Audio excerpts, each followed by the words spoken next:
نبی پاک صلی اللہ علیہ وسلم کے زمانے کے اندر آپ ایک بار بازار گزر رہے تھے تو ایک شخص غلہ بیچ رہا تھا،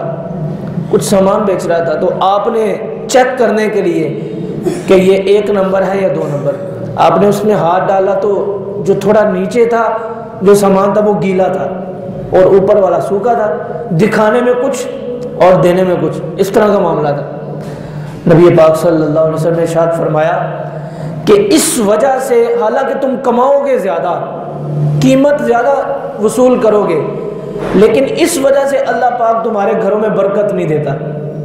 کیونکہ تم نے اپنی طرف سے یہ گیلا کر لیا یا گیلا ہو گیا اور لوگوں کو بتاؤ گے نہیں، پیسے زیادہ کما لو گے،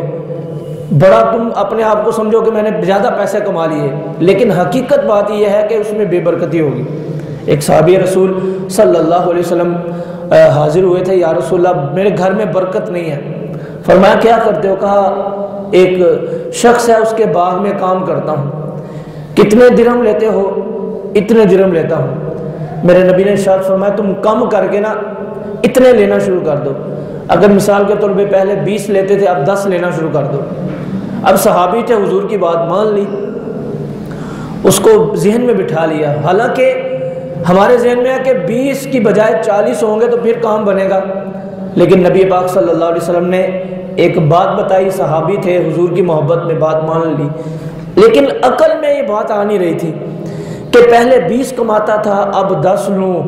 جب 20 میں گزارا نہیں ہوتا تو 10 میں کیسے گزارا ہوگا؟ جب مالک کو جا کر کہا کہ آج کے بعد میں اپنی مزدوری 10 لیا کروں گا سمجھانے کے لیے، تو اس نے بڑا کہا کہ کیسے گزارا کروں؟ کہا نہیں بس میرے نبی کا حکم ہے، سمجھ میری بھی نہیں آ رہی لیکن میرے نبی صلی اللہ علیہ وسلم نے فرما دیا۔ اب انہوں نے 10 لینا شروع کر دیا۔ 2-4 مہینے گزرے کہ گھر کے اندر خوشحالی آ گئی، بڑا اچھا نظام چلنے لگا، گھر والے بھی سکون سے زندگی گزار رہے تھے۔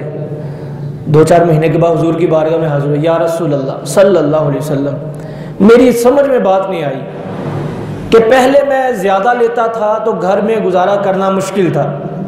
اب میں کم لیتا ہوں تو بڑا اچھا گزارا ہو جاتا ہے، خوشحالی کے ساتھ زندگی گزر رہی ہے، میں نے اپنا کاروبار بھی بنا لیا اور اچھا معاملات بھی صحیح چل رہے ہیں۔ نبی پاک صلی اللہ علیہ وسلم تو دیکھتے ہیں نا، جو ہم نہیں دیکھتے وہ دیکھتے ہیں، جو ہم نہیں سن سکتے وہ سنتے ہیں، اور آپ کو اللہ پاک نے بہت بڑا ظرف عطا فرمایا، بہت بڑی نظر عطا فرمائی۔ نبی پاک صلی اللہ علیہ وسلم فرمانے لگے اصل بات یہ تھی کہ تم جب زیادہ لیتے تھے نا، کام کم کرتے تھے اور اس کی مزدوری زیادہ لیتے تھے۔ کام مثال کے طور پہ تم 12 کا کرتے تھے، مزدوری 20 لے رہے تھے، اور وہ جو 8 درہم شامل ہوتے تھے وہ ناجائز شامل ہو جاتے تھے، اسی ناجائز کی وجہ سے تمہارے گھر میں بے برکتی ہو جاتی تھی۔ اب تم 10 کا کام کرتے ہو اور 10 ہی لیتے ہو، اور حلال تو حلال ہوتا ہے نا، اور حلال میں برکت ہوتی ہے، تو جب تم حلال کما کے لاتے ہو تو اللہ نے اسی میں برکت عطا فرما دی۔ اس بات سے پتہ چلا کہ نبی پاک صلی اللہ علیہ وسلم کی نظر، آپ کی سوچ، آپ کی فکر،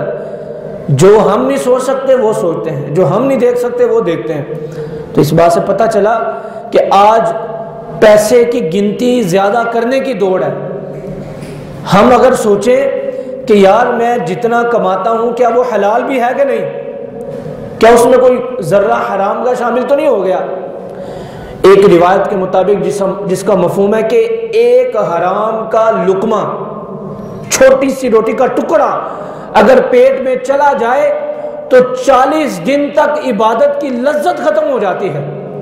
صرف ایک روٹی کا ٹکڑا بندے کے پیٹ میں جائے، وہ حرام کا ہو، تو عبادت کی لذت ختم ہو جاتی ہے۔ جو ساری کی ساری روٹی حرام کی کھائے، جو تینوں ٹائم کھانا حرام کا کھائے، جو مہینہ بھر شاید چند دن حلال کا ہو، زیادہ دن حرام کا ہو، اس میں جھوٹ بھی شامل ہو، کمائی کے اندر دھوکہ دہی بھی شامل ہو، ناپ تول میں کمی بھی شامل ہو، اور مسلمانوں کو دھوکہ دے کر مال دکھانا کچھ، دینا کچھ، یہ بھی شامل ہو،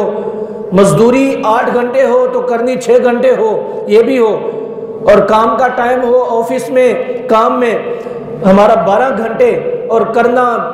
کام میں چوری کر کے کبھی ادھر چلے جانا، سستی کرنا، کبھی ادھر کرنا، ٹائم پاس کر کے ہم اپنا کام کرنا، یہ بھی ہو تو مجھے بتائیں ایک روٹی کا ٹکڑا اگر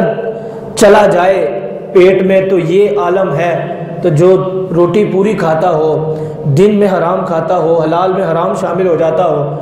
اللہ اکبر، تو اس کو کتنی بے برکتی ملے گی۔ تو یہ ہمارے لیے سمجھنے کی بات ہے، ان باتوں کی طرف ہماری توجہ نہیں۔